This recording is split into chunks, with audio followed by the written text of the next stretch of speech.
ngasi yamna laibak chiba tawdo ama oina ko semna loba class 12 examination gi ahanba English topa numita Wabagai Hr Secondary School Exam Center da thokkhiba tawdo adu hakchinna lawi haina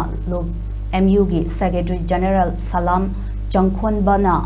phongdorakli mahakna makata na hai asigumba tawdok sing asi mamang takta kayarak thokkhiba laikre sahi asigi su ngasidagi pangthokpa hauriba exam asi asoi angam yaudana mangjongnana kosem officials sing mahairoi lup singa phamina khiba laiki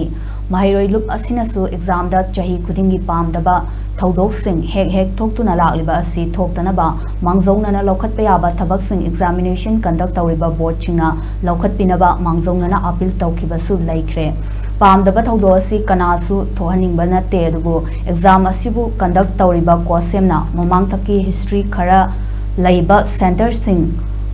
makhata na pamdaba thodok thoktanaba akhanaba minyeng sangadabani thodok thokpa yai khanba center sing khanglaga security measure lokhatkadabani pangthokliba examination asi tungi laibak lepkadoriba mahiroi singi yamna maru oiba tangkak amani exam asibu asoi angam yawhandana pangthokpa ngamnaba mipum khudingmaknasu honaminasi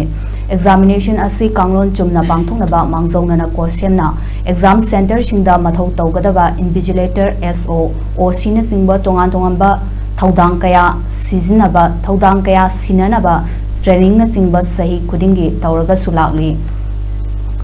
karigumba pamdaba thawdo ama thokpa yabagi phibam laklabadi khudakki oina report pihallaga problem sauthoktanaba mari leinaba singna akhanaba thabaksu kosemna lokhatpiu Wabagai Hr Secondary School da thokkhiba laibak chiba thawdo asi athubada settle tawnaba kosemna leijabi thaduna honabiu haikhi